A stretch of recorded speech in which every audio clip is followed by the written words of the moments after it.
All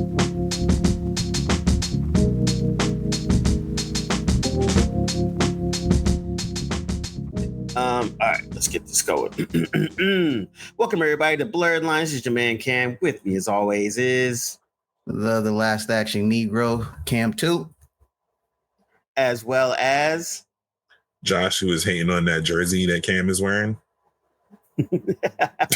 And as always, bringing up the rear. That's a.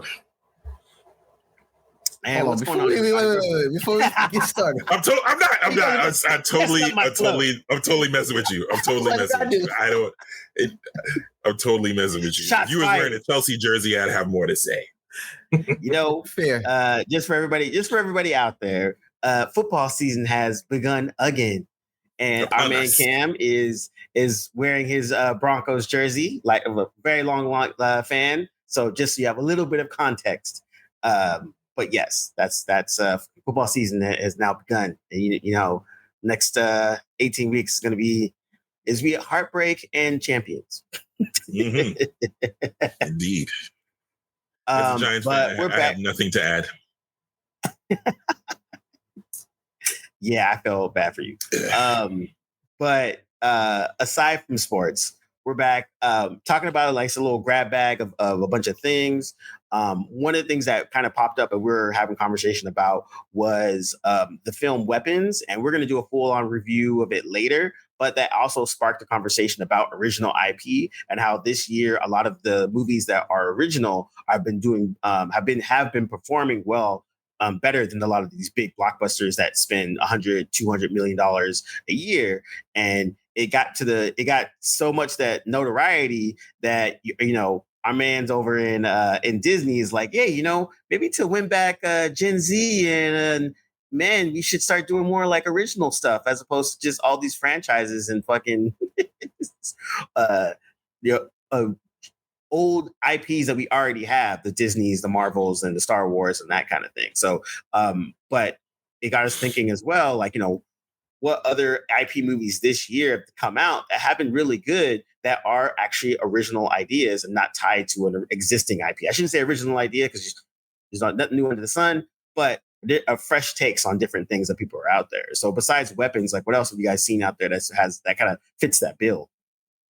Well, I just want to say, can you put that back up for a second? I just want to say something about that headline. Disney's Boy Trouble. Studio seeks original IP to win back Gen Z men amid Marvel Lucasfilm struggles. Already problematic. The title is so wordy and long. It's just stupid and says nothing. Absolutely nothing. They're struggling. We're struggling how? What's the thing? I guess you got to read the article. But anyway,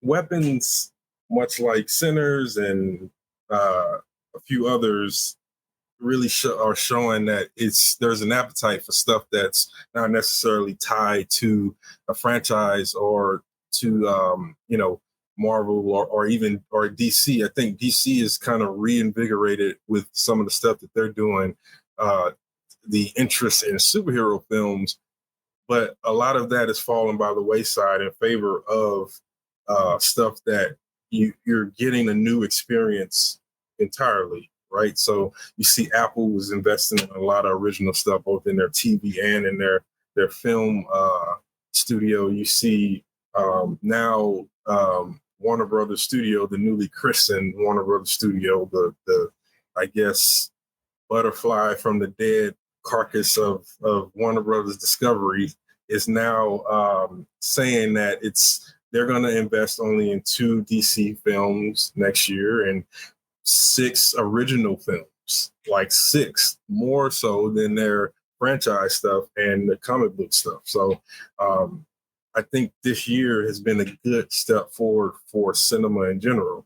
One of the others that I've talked to you guys about is Freaky Tales, which is an anthology film set against the backdrop of 1987 Oakland, California.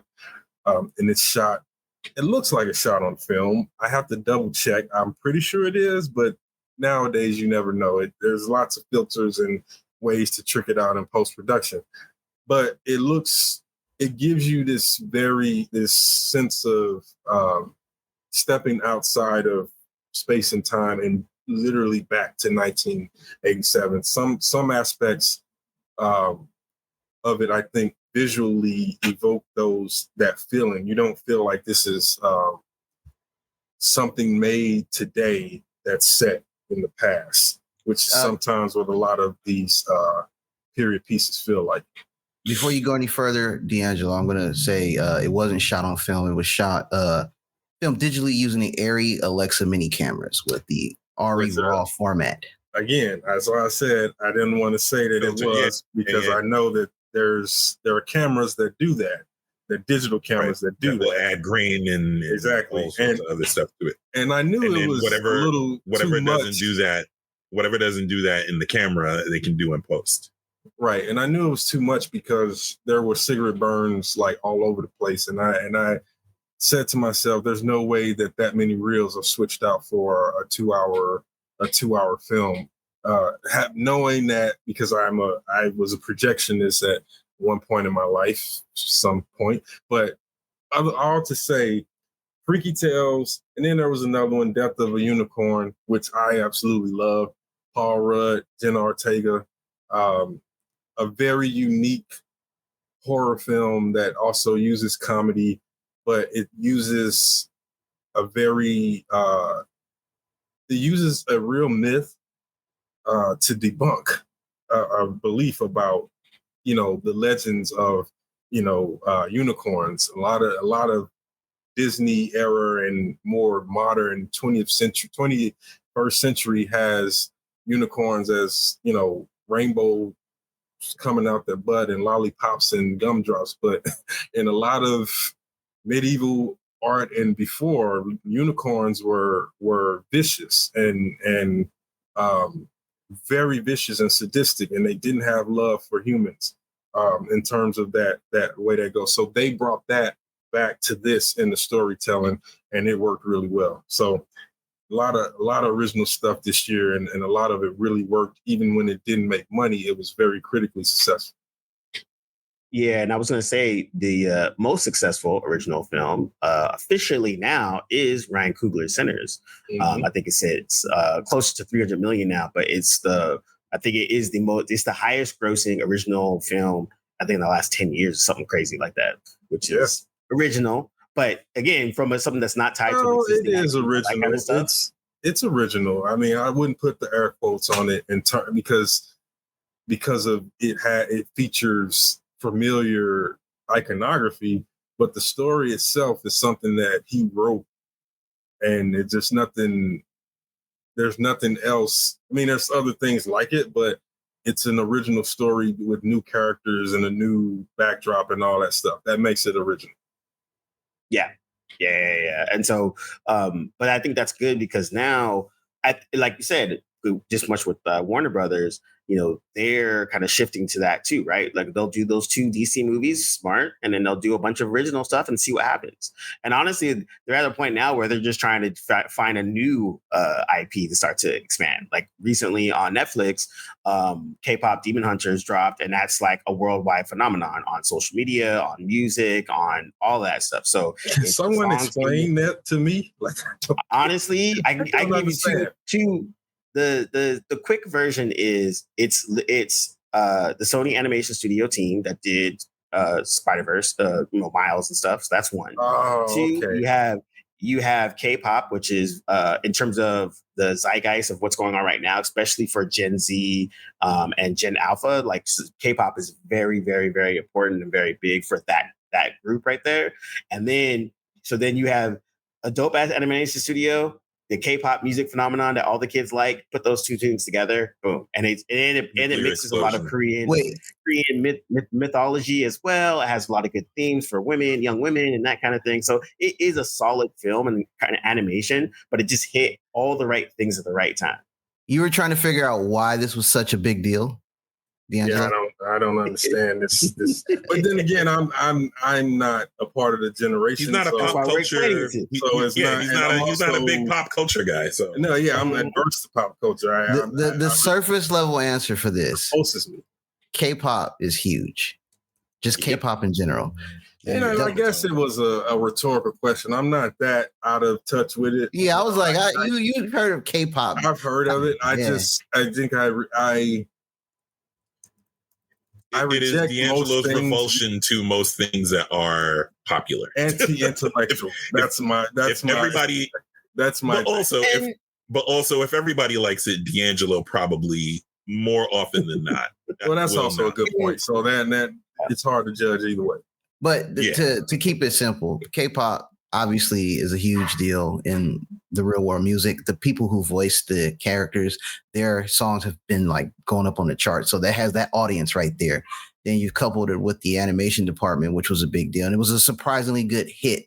And people didn't think, I was like, oh, this might be a test run for more creations like this, because it did give me Sailor Moon vibes.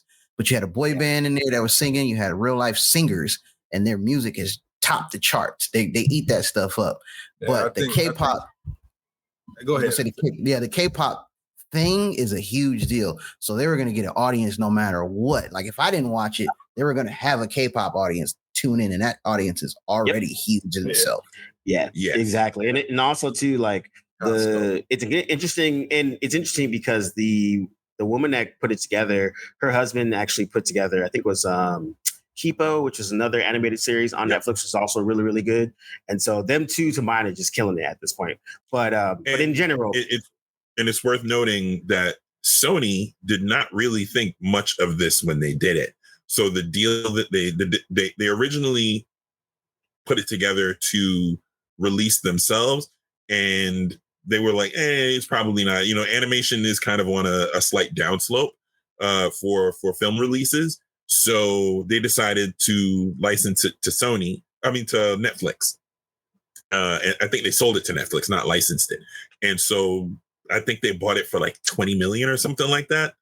And Sony lost out on gajillions of dollars because it's been the number one thing on Netflix for the last month now, 2 months. I think it's the single biggest revenue or profit generator for them in who knows how long. And you know this because the only time that they ever tout their numbers is when something's a hit. So yeah, there was yet another in the string of historical blunders and missteps that Sony has made over the last 30 years. Yeah, I mean, if they didn't do it, we'd be surprised, right? Honestly. So I think that's one good thing about, like, at the very least for this year, that at least that narrative has started to kind of hit more, like kind of like what D'Angelo was saying with those films, even on the the commercial front with things that weren't previously there. Even like Minecraft, again, which has not been a television or a film IP out there. This the first film was the first time it was out there, but it's huge with children. So Minecraft is all the young kids play it. So when they made a movie about it, it went gangbusters. I think that's the highest grossing film of the year. But again, does that count as original IP? That's an adaptation. I think so. Wouldn't it be? No, because it's like a video game. There's no story from the video. But game. It's still an adaptation. It would be an adaptation, even if the story is something that they have to piece together just based on, because it's not. Original, it's from something else that they're coming from. Exactly. Right? So according to the Google machine, what qualifies as an original film is something that refers to a movie that is new to the screen, meaning it's not a sequel, remake, or adaptation of an existing work. So Minecraft does not qualify, which confirms exactly what we just said. Mm-hmm. Yep. Wow, Minecraft is the second highest grossing video game of all time. That is that's another one. I've been playing it for like 20 years. Yeah, but I don't. It's another one I don't get, but I get it's not in our. It's where we've aged out of most of, if not all of those things. I wanted do kids still read after a certain point? That's what I'm wondering. Like, do teenagers still read? Or does it stop after 10? And so to bring all this home, right? The top 10 grossing films of 2025, number one, we haven't even talked about, which is the number one film in the world, Neza 2. It's a Chinese film, animated. It's based off of a Chinese mythology, all this other stuff. That's $2 billion. It's because it was big in China and it just got to America. So that's a whole other thing. Number 2 is Lilo and Stitch, existing IP. Number 3 is Minecraft, video game. 4, Jurassic Park World, of existing IP. How to Train Your Dragon, live action of an existing IP. F1, that's original. Superman, DC. Mission Impossible, existing IP. Fantastic Four, existing IP. And Detective Chinatown 1900, which is another Chinese film. So those are the top 10 grossing films in 2025 so far, and only one or two, I should say, are not existing of IP stuff, which is kind of wild. Wow. Yeah, man. That's what it is, yo. Nezza 2 is a big deal. Blown away that Jurassic World made money.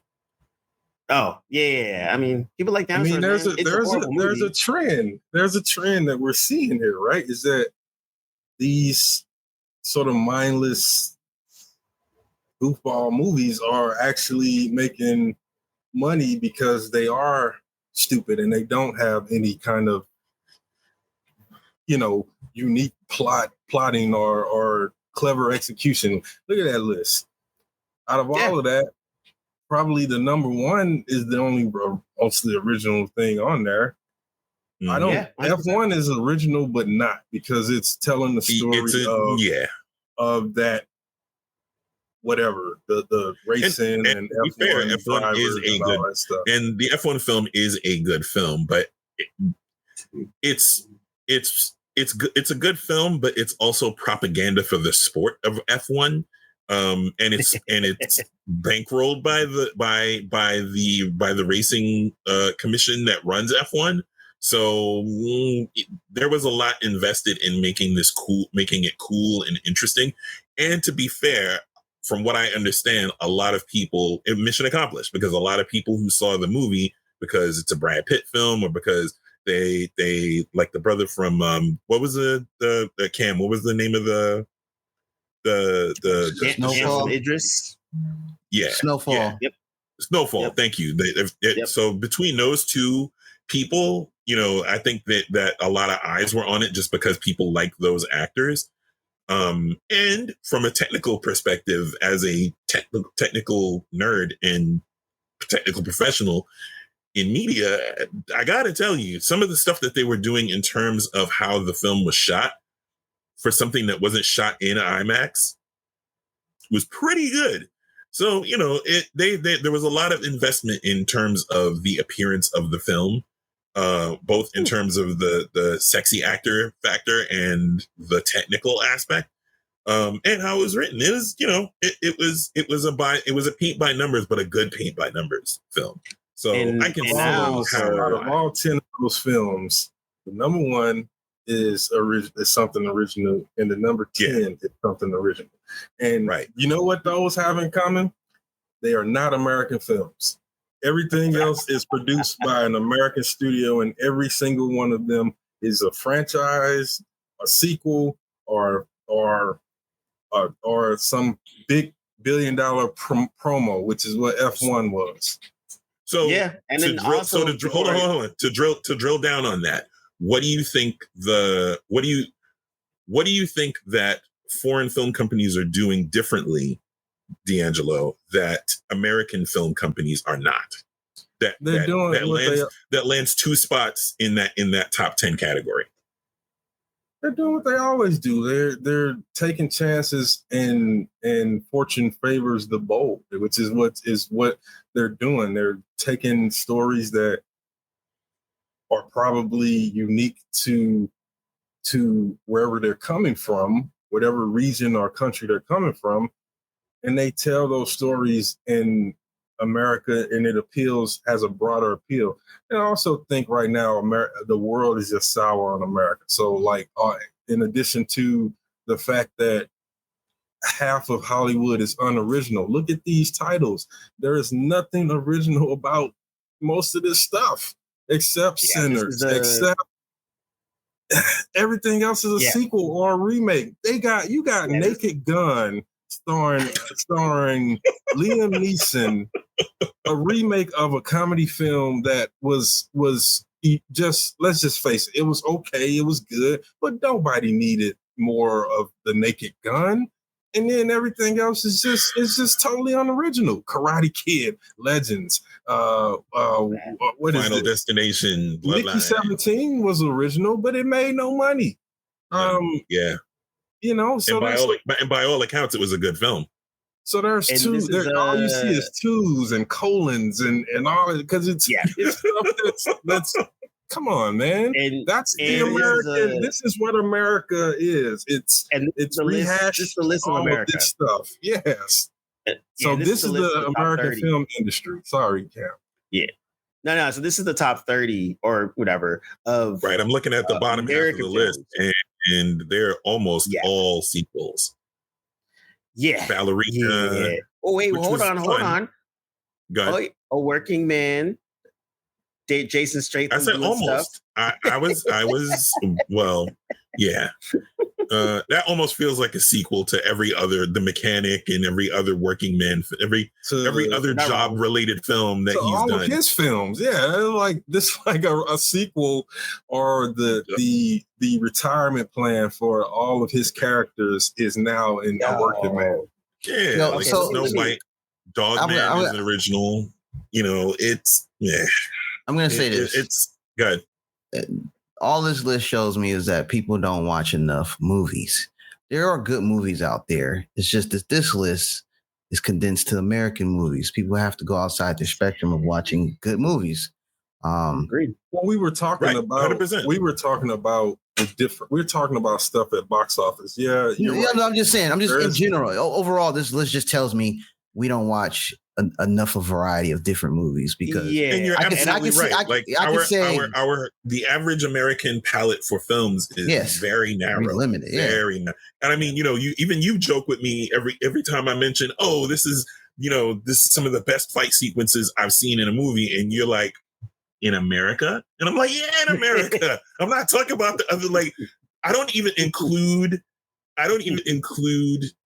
foreign action films in the same strata or category as American films because it's not even a fair comparison. You know what I mean? Like, so I can appreciate the fight choreography in an American film. But let's say Hollywood, not American films. Hollywood. Because there are American films. Let's not just say that, put it out there like Americans can't like America films or it's absolutely American cinema hasn't been or isn't still great. It is. We're talking about Hollywood and studio films and films where they spend $200 million enough money to end Skid Row forever, three generations, and those films turn out to be absolute crap, and then they make less than. So it was a big waste. But you're right, Cam. It is about knowing that there is a whole. I say this all the time. There is an infinite number of films out there, and that isn't untrue. There is an infinite number. You can live an entire lifetime and not see most of the films that were made. But if you narrow that down and you think only Hollywood or only, certain markets or whatever, then you're definitely not going to get 100%, not even close to a percentage. Most people haven't seen a good chunk of even American films, you know what I mean? Like, so right, and that is a great distinction as an absolute. And I would say I would say like even like I did Criterion Collection for a time, and that was great because I literally just started like, oh, here are the number 100 top films of all time based on the Criterion Collection, and I was like, all right, I'll just start at number 100, and I just started to go through them, and it's a good list. All films. It's an amazing list. Two, I would not have seen or heard if it wasn't for people like Cam, our homie Paul, other people that were in that studied film.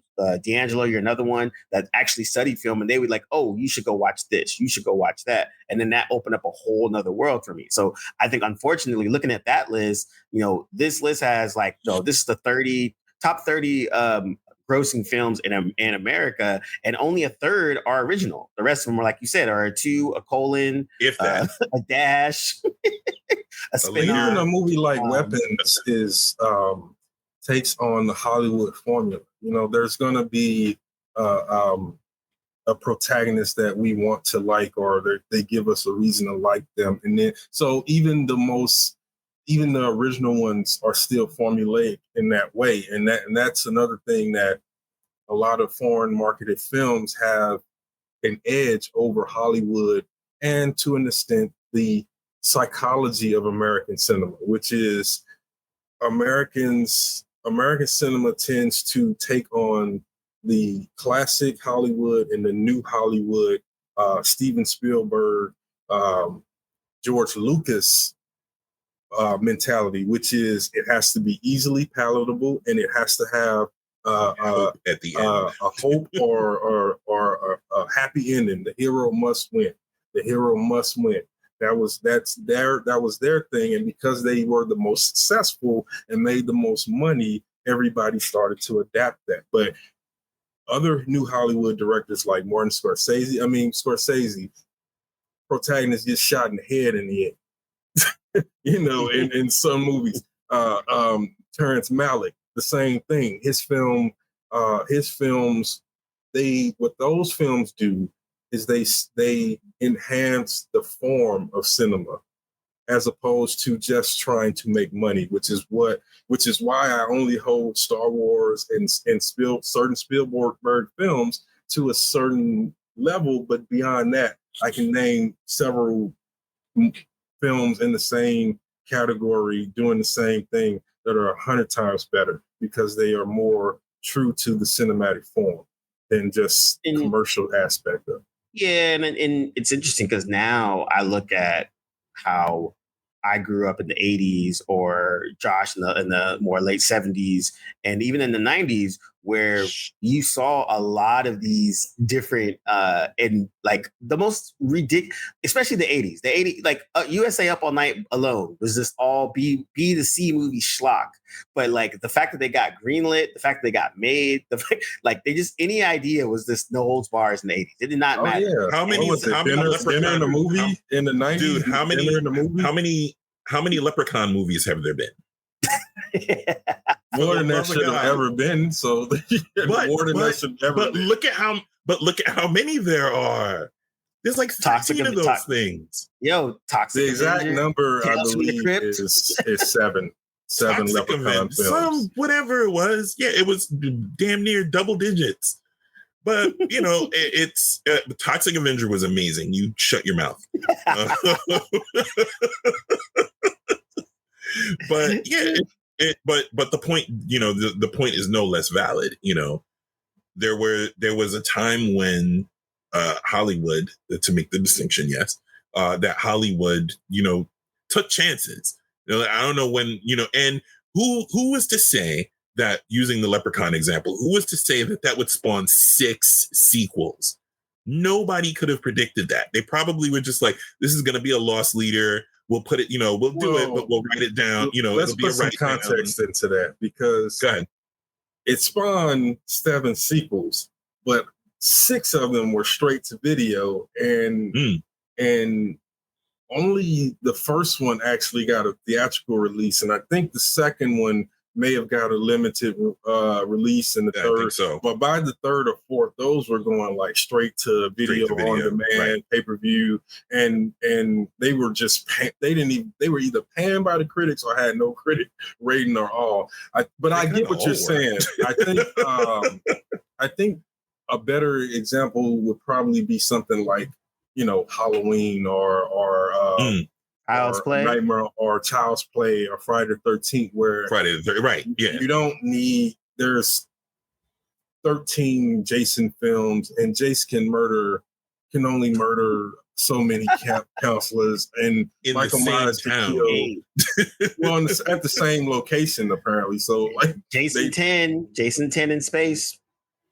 Jason X was in space, and it would have been better if the B movie hadn't died by that point, because Jason X is totally the classic B movie. It's the Lexa Dole was in that movie, so and that was like that was young Lexa. Like she was the protagonist, the final girl, as they called it, the final girl. That's Lexa Doig is just like eternal because she looks almost exactly the same as she did then today. In that, she looks exactly the same now as she did in that film. Just you could tell she was in her early 20s in that film, but than now. But still, she was great. She was okay, and the movie was just crap. And to give context, Leslie Doig is an actress that's been in Andromeda. She's been in Stargate. She's been in a bunch of like classic sci-fi television. And then that super nerd queen.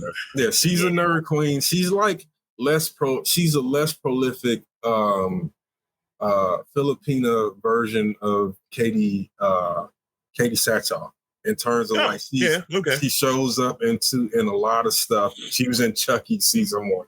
Like she shows up in a lot of sci-fi, horror, fantasy, and that's kind of been as a character actor, kind of been her career, really. But if you have, as we have, traveled the nerd highways, you'll run into Lexa Doig a few times.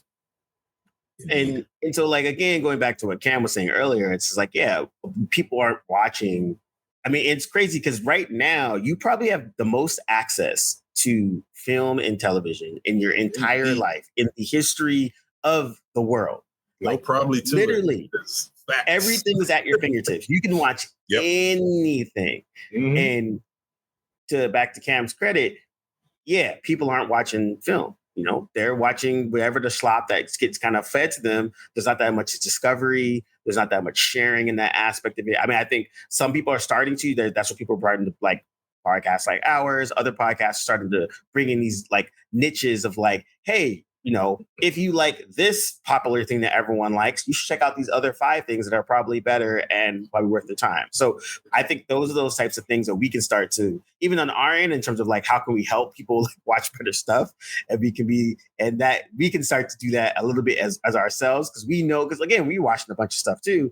But one of the biggest things I've learned talking to more Gen Z, and I've been doing a lot of Gen Z research, it's a whole other thing. But it's not that they have it's not that they don't care or they like ignore it. It's just they have a lack of curiosity. Yeah, they just don't know, and they have a lack of curiosity. They don't know that they don't know. That's the other thing. It doesn't even occur to them to look outside of which is, I think,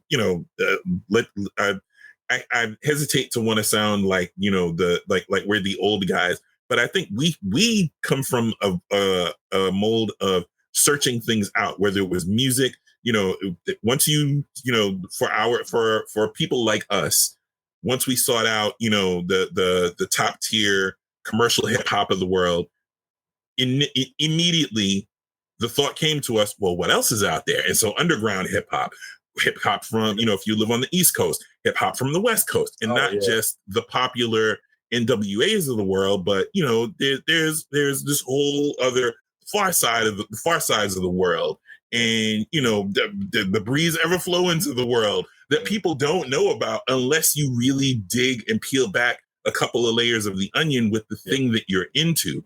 But we had to do that, right? Their generation we did, because a lot of times it wasn't convenient like it is for them, like where they can just go literally to the computer in their pocket and find what they're looking for, and that's that, right? So but we wanted more, but again, there was an interest. I think it was the way the world was set up versus how it is now, and I think they haven't gotten to that point where they can. And I'm seeing this in students, right? It's from an objective perspective, like we've crossed the threshold where now the world is no longer designed for us. So now we can reflect and see how in which it was at one point, because each of us are different age groups. Some of you, a couple of you are closer than you are with me. So the world was different each time. I remember that it was a cultural thing to go to the library, to make that a weekend trip, even as a teenager or younger. And I don't see that happening now. And it's not because they're not thinking to do it as much as it is the world has changed, and they were not old enough to see it before, so they don't have that context. Now the culture is not go to the library on the weekend. Now it's like, well, play the game, or you have a library on your iPhone. Yes. Can I add some context to both of you guys' conversations about how we digest music, just content in general, and specifically music and movies? So, yes, there was a time when we were younger, we would actively go out and search, especially in music. DJs would put new music for you to listen to because they were pushing new boundaries.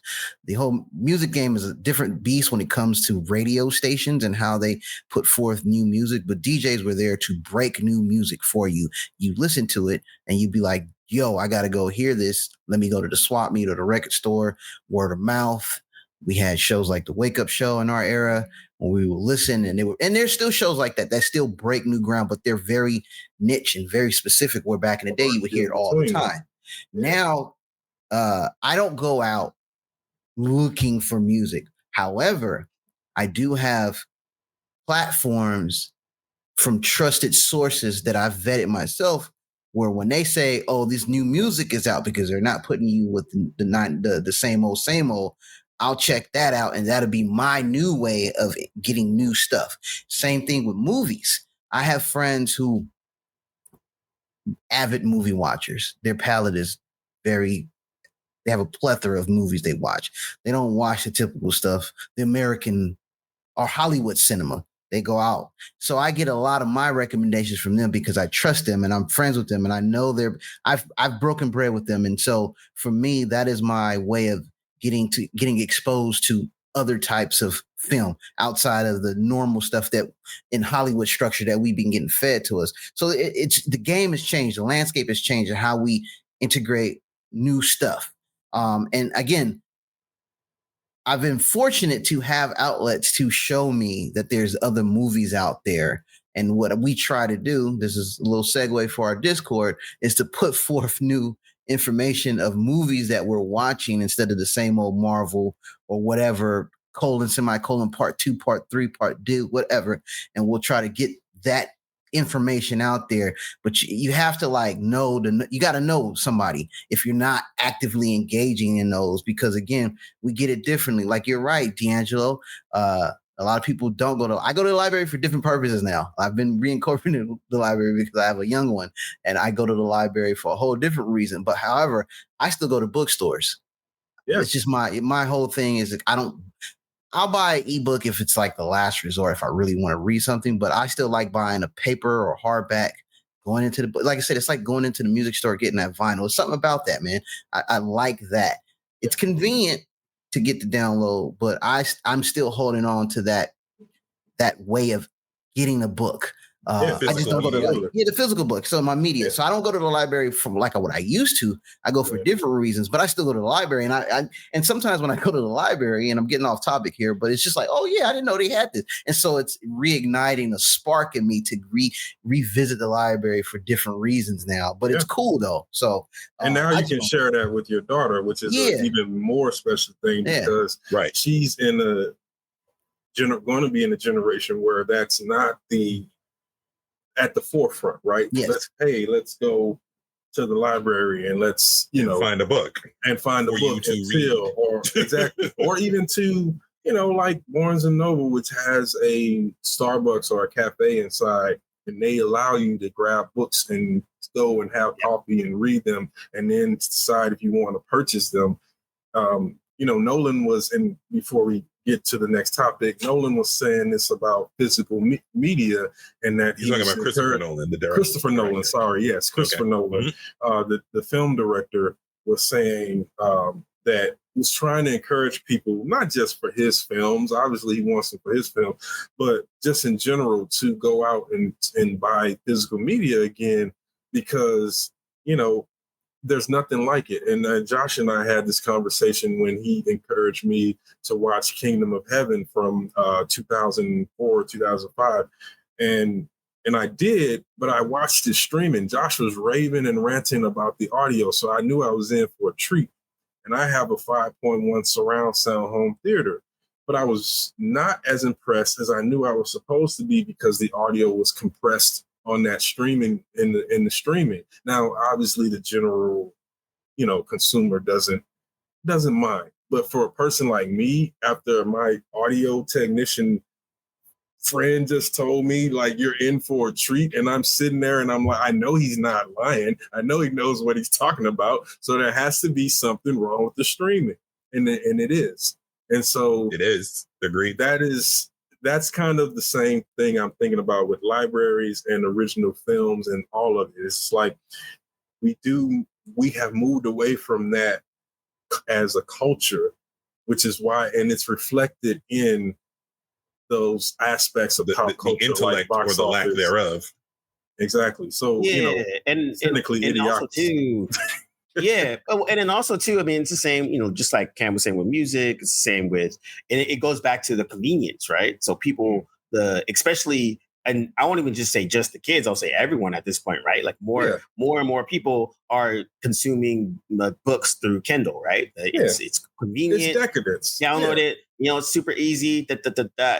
Less and less people are having libraries, right? People, if you have, oh man, I have all these books I got to read. Oh, I'm gonna start from here and I'm gonna go through my thing. For me, it's a matter of space. Like I don't have space. If I had space for every book I wanted to read, oh my God, I'd have probably have a library in your home. Yeah. Yeah. So for me, it's convenient. Like there are certain books that I will go out and buy. Yeah. But I will confess that I probably have as many books in my library as I do on my iPad at this point. And that's understandable. We all got inundated in it, right? So we all have digital libraries, and I think all of us are now finding our way back to the physical everything, right? Even with music, exactly. MP3s for me. My ear has gotten so dumbed down because even with the advance of the MP3 format, like MP3s when Napster was a thing versus what they are now, the format has been built on top of so much that now the quality is high-ish, but listening to audio in a WAV file or something that's a little bit more of a professional format, there's always this radical difference in all these different colors and nuances and different things that you're going to pick up. And I think it's a metaphor for everything that we're talking about. Everything has been compressed. Everything has been shrunken down. Yeah. Everything has been reduced to this diluted bite size, if you will, where the original quality isn't the same. Like, and to Cam's point, buying a book, it's a different thing. It's a different way to engage. You're absorbing the information in a different kind of way than you are reading it on a Kindle, even with the swipe page, or in the Books app with Apple, or any of the other various ways that you can engage. Comixology, reading comic books in a digital format. There's something different about the weighted page in your hand, turning that page and seeing the media on a piece of paper. There's or listening to it, in its original format, listening to it analog versus even the highest quality digital. There's something about dropping a needle on a record and hearing it out of a system that's analog versus something that's completely digitally washed out. Yeah. And someone mentioned about, and to add to what you're saying, someone mentioned to me that, they don't really think that theaters are as necessary as they once were. And I said, I can see how you might say that, but I also believe that they are, because that's how cinema is intended to be experienced, is in a theater, in that space, in terms of the audio, the visual, and all of that. And I think that's where we're all talking about. You're right, it's compressed, it's pushed out, and now we're getting back. You're seeing more people trying to bring us back to that space where we're actually appreciating the form of a thing and not just what the end product is. That's what we've lost. We haven't. A book, you appreciate the form of that book. It's intended for you to sit there and lose yourself as you turn the pages. It's the same with the film. It's not meant for you to see it on a small screen. It's meant for you to see it as the creators intended. So that's where I think we're, to that compression. After we get past that era, we're getting back to appreciating form and sense. Yeah, and it goes back to convenience versus experience, right? And I think that it's very convenient to watch something at home in your own space, your TV show, your movies, and all that kind of stuff. But when you go to the theater, it's this experience, right? Like I actually still enjoy when I can. I have an Alamo Draft House here. I usually go catch stuff over there, or if I want to get IMAX, do that. Or like if Josh says, "Hey, we have to listen to this at this place," then we have to go there. So. And I did that for Top Gun Maverick, and that was an enjoyable experience. You literally heard every speck of dust and thrust and all that stuff in the air, and you're like, okay, we're in the cockpit. Like this is crazy. Yeah. So, but you're right. I think going back to all the sequels and the lack of originality, and then going back to what we're talking in terms of the convenience versus the actual experience is, Hollywood is finally starting to see the negative reactions of pushing all this slop over the last 10 to 15 years. And now they're like, oh, okay, maybe we should just, fund 10 films for $10 million as opposed to one film for $1 million. Maybe that might do something, And they starting to see that they actually, you take less risk that way, because if the film is a hit, it's a hit, and you're going to make a lot of money. If it's not, you'll probably still make money. At worst, you'll break even, but you haven't spent the whole store just to make one thing. Like that's where I feel like Hollywood specifically is always making a mistake, because a lot of that stuff is just well, and also I think the back when. I feel like Hollywood used to gamble. They used to gamble a lot, and they would end up have a lot of movies like a Godzilla -1 that they only spent how much? I forget how much what the budget was for Godzilla -1, but it wasn't a lot of money. Like they did, and it made did it track $1 billion at this point? I think. It's made quite almost. Yeah, off of the minimal investment, and you didn't need. It was shot in black and white. The VFX shots of Godzilla were very minimal, but when he showed up, it was big. He was bigger than life. He came, he wrecked shop, and then he was off camera, and you had to watch what the beauty of the film was. You watched what the ramifications were of a force of nature. An act of God like a Godzilla, wrecking shop, destroying everything, in his path, and then bouncing because he's like, I don't care about these people. That building's in my way. I'm trying to go over there. You have a story about a character, a kamikaze pilot who started the film before the action of the film started. He was fleeing from doing something he wasn't supposed to do. So you don't need to make him likable to make him interesting. That's interesting. Yes. He's on the run. Yeah. He doesn't buy into the state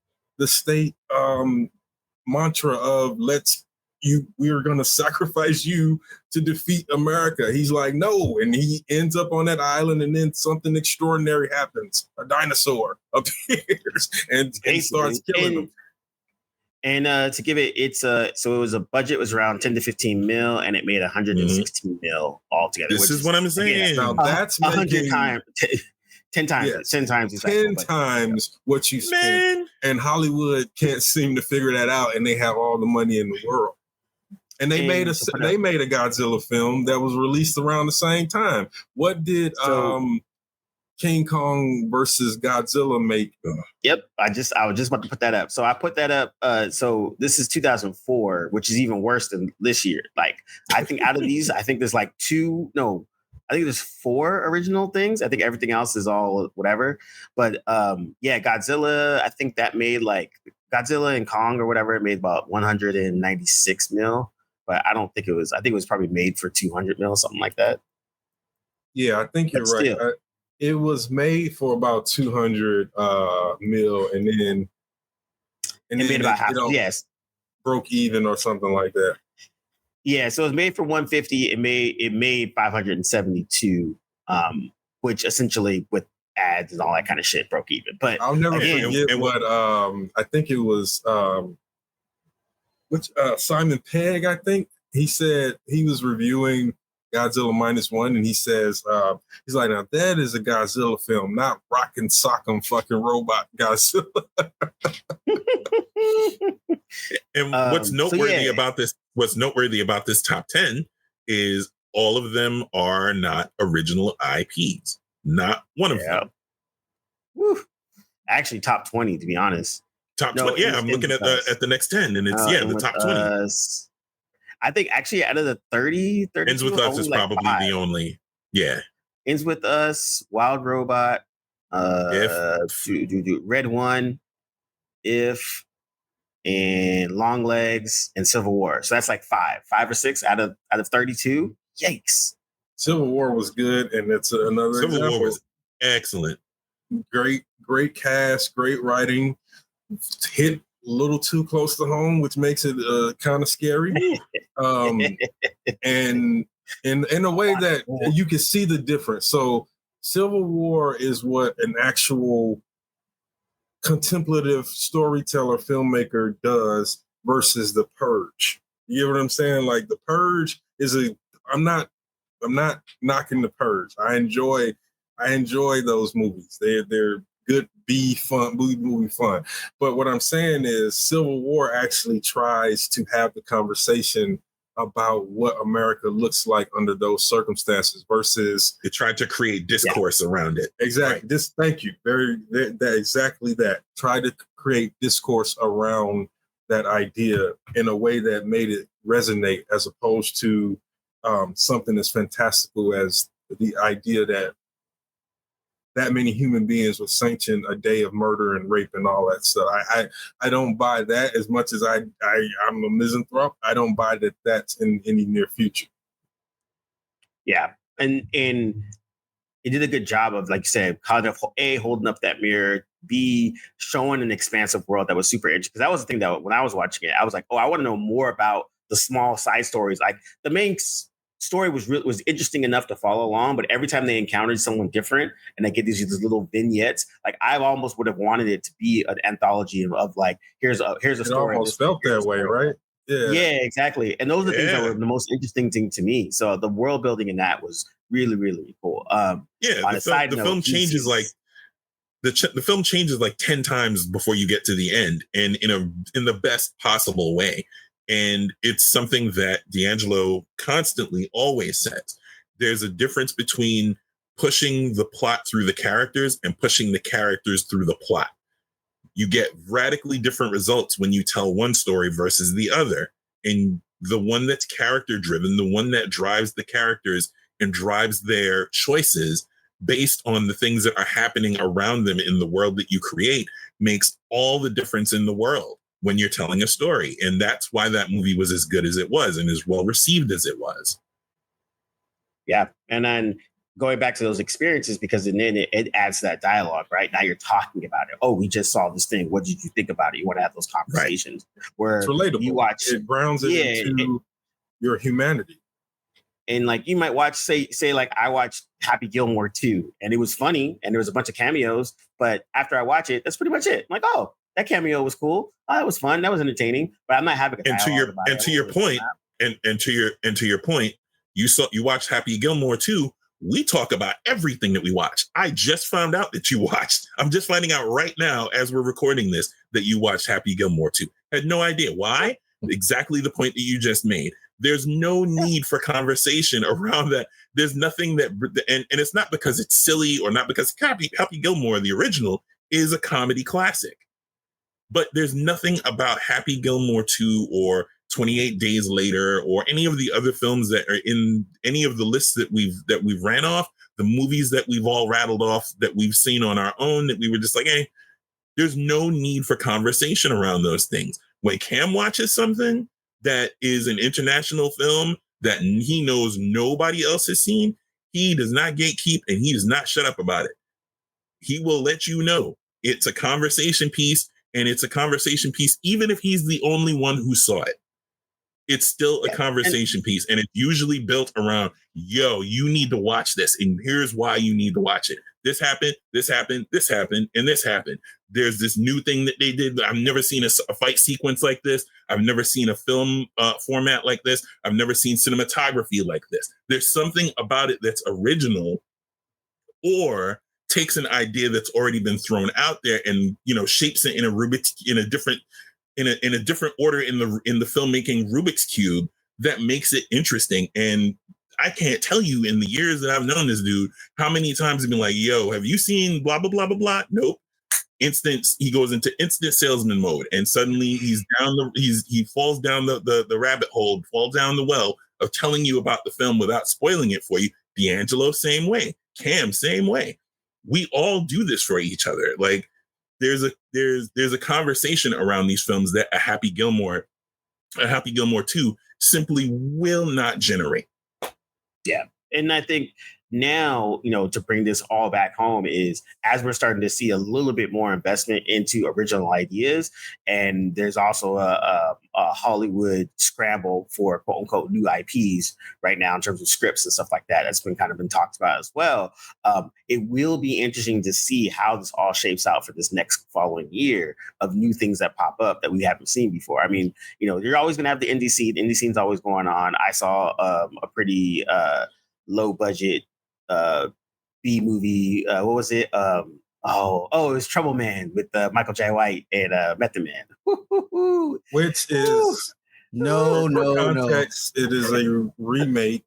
Yeah, it is a remake of the 70s classic, Yikes. which had one of the best soundtracks ever. Marvin Gaye. And this is the part where this what fails me, where I'm like, okay, Again, Michael J. White, it has been fun doing parodies of classic types of tropes of blaxploitation and that kind of stuff, and done it pretty well. He did a blaxploitation. Black Dynamite was good. I actually Black Dynamite was excellent. That was one of my that's one of my favorite comedies of the last 20 years. Yes, Black Dynamite. I love that one. Yeah, and so for Trouble Man, like it's unfortunate because it's like I think he was trying to do something serious-ish. And it just was like, come on, man. Like, it's like, just what do you do? Like, Orlando Jones is in it, and Method Man's in it, and like, it's just, I'm like, what are you guys doing, man? Like, either go all the way, be funny, or if you're gonna make something, like, if you're really gonna try to do it, really try to do it. But it was just so half-assed. It was just like, ugh, it hurt. Well, that's why. So, and when you do blaxploitation is not a genre. It was an era, a period, a movement that lasted from 1970 to 1971 to be specific, with Cotton Comes to Harlem, and it ended around 1972-3 with Superfly Chef. But the stuff that came after that, Blackula maybe, the stuff that came after that was pure. That's when it became a parody of itself. You know, when you got Dolomite and movies that were later called blaxploitation, they were outside of the heyday of that era, where it was like Red Fox was in Cotton Comes to Harlem. Like that was the period where it was worthy of talking about. It still is to this day. You know, Cleopatra Jones, Coffee, like these were titles that, you know, they're classic in the canon of Black cinema, but they cannot be remade because they were made for a specific period in time. It's not that they don't age well; it's just that they never stepped outside that space and time, and they don't need to. They were meant for that period. They don't work. And classics and certain era. Classics should remain classics. Like, you don't have to remake. Everything doesn't have to be advantaged as an IP. Like, some things just all right, leave it alone. It was its own thing, and it was good. And it was good. Like, you put it perfectly. It was good for the era. It was good for the time, but it doesn't need to be rehashed or remade or, reimagined for 2025. Like, why? Yeah. And also the last thing I'll say, we can move on from this not good film, is that like Trouble Man, like the crux of the film was the written, produced, and performed album that Marvin Gaye did with the film. Like that was a big part of the film. And in this It was one, conceptualized, it looked like, right? Yeah, this one it was just a bunch of Negroes making a film and then calling it Trouble Man. And like the score, the soundtrack, everything else was just like all over the place. Like you could tell they didn't put any effort of linking the music with the actual film. Like I would have been like, oh, Raphael Sadiq is doing all the music for this, for the score and the stuff. Okay, because this could be interesting, mirroring those two things together. But they completely just literally took the name, invited some homies to make some stuff, and even the action's not. It just again, but going back The to action's not good. Yeah. So, but going back to those things where, instead of sitting down and making something original like a Black Dynamite, or even though I think it was the Outlaw Jesse something Black or something like that, I watched that too. Super silly, but again, fun and enjoyable, and they're fully embracing what they're doing. Where this one, it almost felt like he was trying to do a serious film. And then we were like, oh, let's not do that. Like writing was bad. Delivery of lines is bad. Like all those types of things. Like John Singleton's Shaft. Again, you just cannot do it. It doesn't work outside of this 1970s. We don't get Shaft. It doesn't work. And you could have made that. You could have made Shaft. You could have made that film and just named it something else, and it would have been okay. I agree, because Jeffrey Wright is Dominican was one of the most hilarious things to come out of that movie. You know what I mean?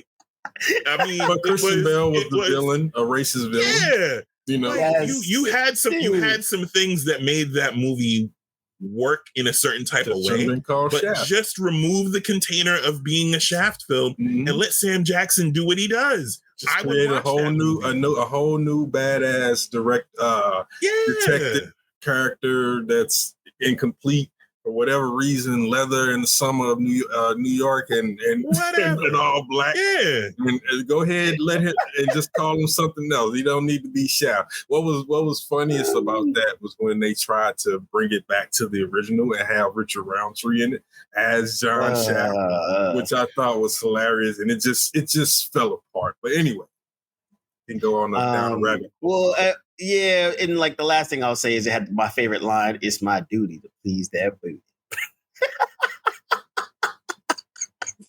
The fact that they wrote that, the fact that they actually shot that, and the fact that they released it, balls. There's no balls like that. And I think Richard Roundtree Shaft does say that, or he says something like that, but something like along those lines. Yeah. But it's totally in context when he says it, and it doesn't. And because it's the first time it was said, and given the circumstances, and again the error.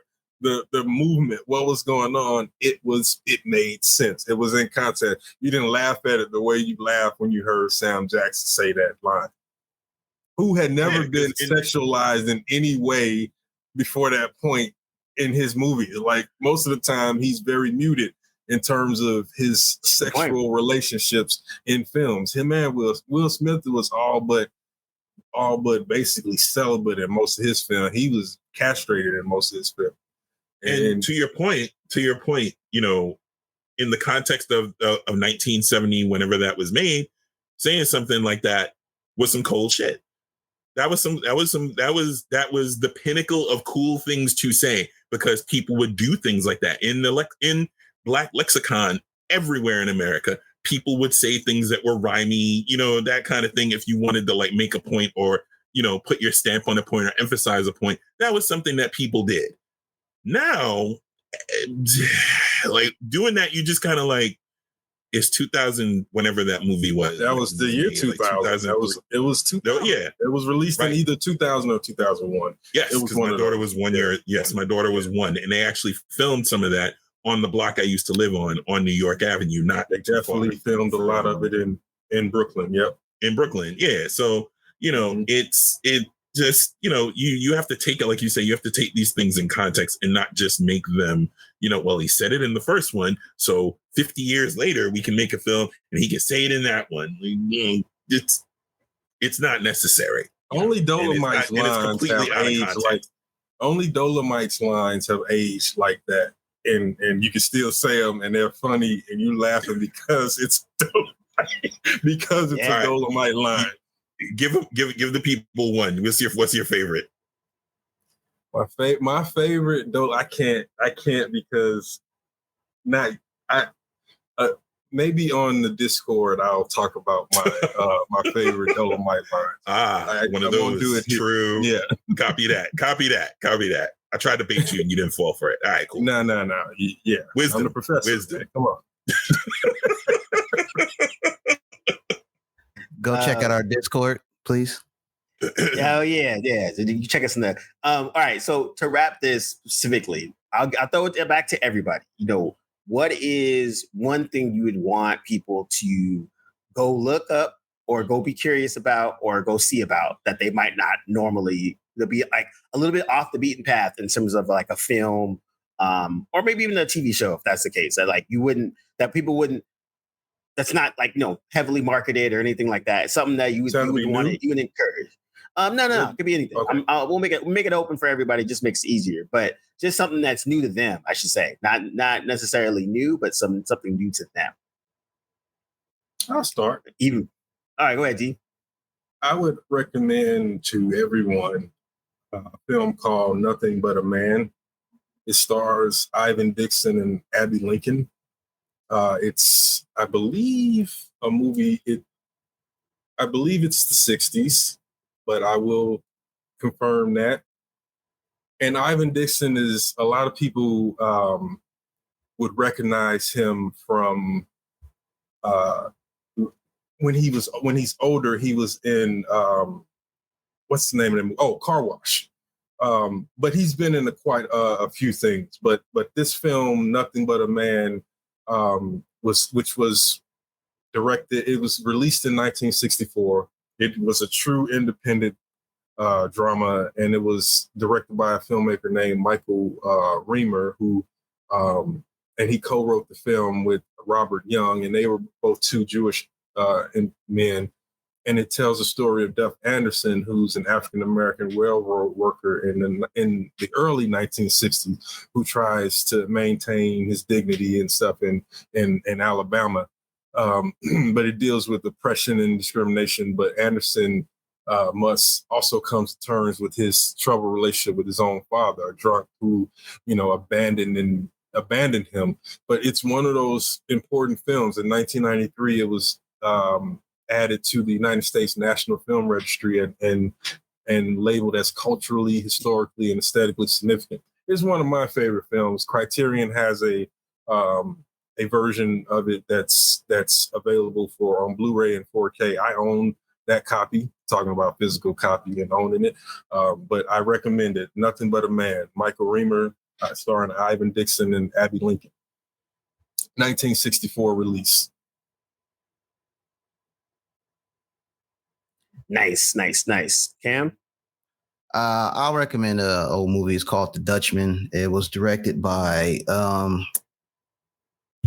on, let me see this. It was based off Amari Baraka, but who wrote the screenplay adaptation.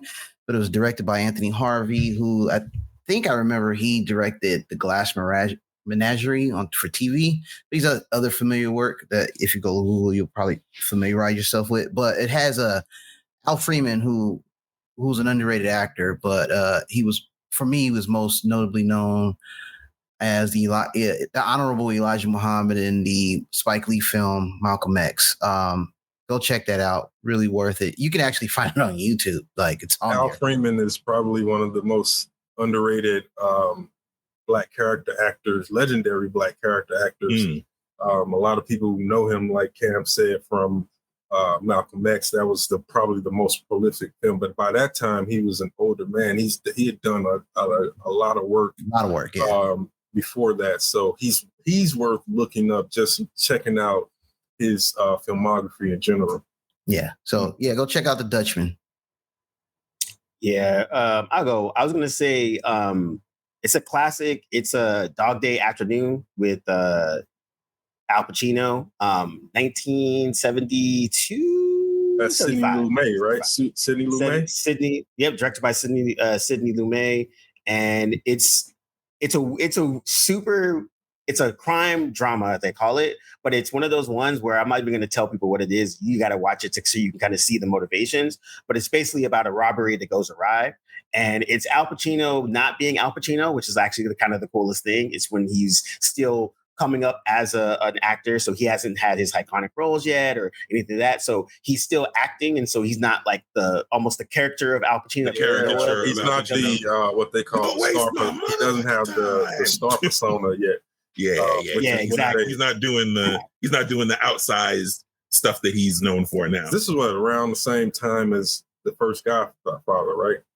Yes, I believe Godfather, so. I think it's like they're only about a couple years apart from each other, Dog Day Afternoon, because he was the star of a lot of new Hollywood filmmakers, right? So like he was in Scorsese, he was in Sidney Lumet's films. I think he did some stuff with Peter Bogdanovich, and he also, anyway, not to go too far, but that's a good one.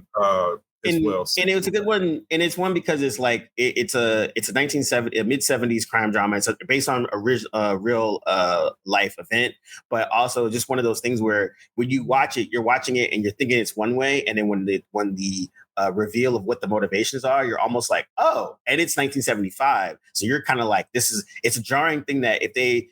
And I've heard that they're going to remake it sometime soon. I hope it doesn't happen. But in today's context, the reveal wouldn't hit as 100%, because that was dealing with a really taboo thing in society at the time. Exactly, but it has a lot of those things where it's a really awesome director. It's Al Pacino before Al Pacino. All the supporting cast is really good. It's a story that's super interesting, but it's just one of those things where if you have not really delved into a lot of 1970s cinema, it's a good one. It won the Academy Award for Best Original Screenplay.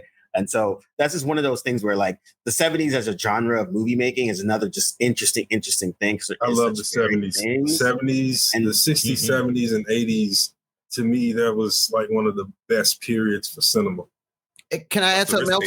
Cam, speaking of Pacino, Serpico is another good one. I think people should check out. But also speaking, because we're in this realm, and I haven't seen in a long time. Michael Mann's Thief with James Caan, excellent movie.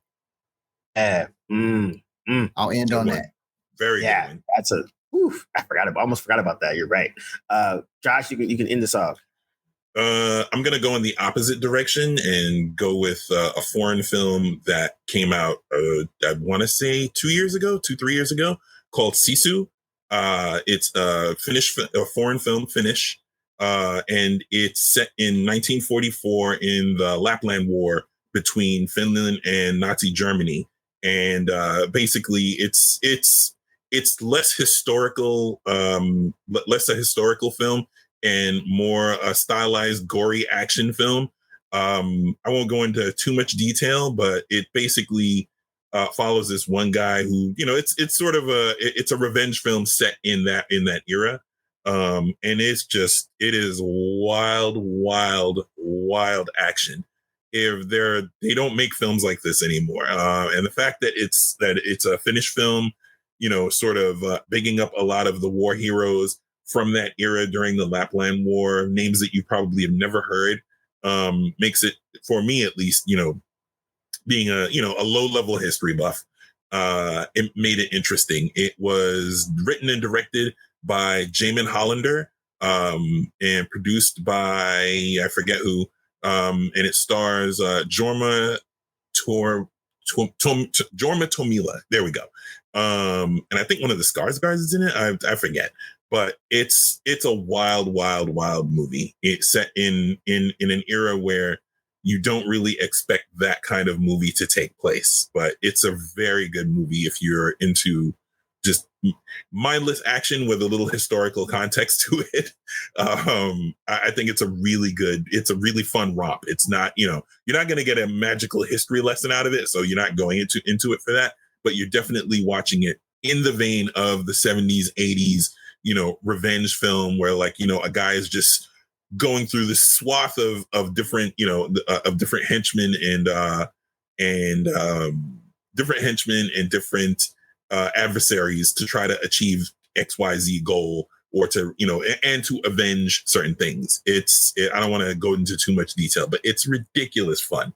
That's dope. But yeah, so people, there's so much stuff out there. You definitely can find it. You don't have to always like, as much as we watch all the blockbuster stuff, some begrudgingly, some because that's just what it is. We do watch a healthy amount of other things that kind of inform on that, so that we're not always stuck into the paradigm of blockbuster movies and over bloated budgets and CG fests. But yeah, man, we're out there watching good stuff, and check those recommendations and enjoy. See you guys in the movies, and we out. Peace. Later.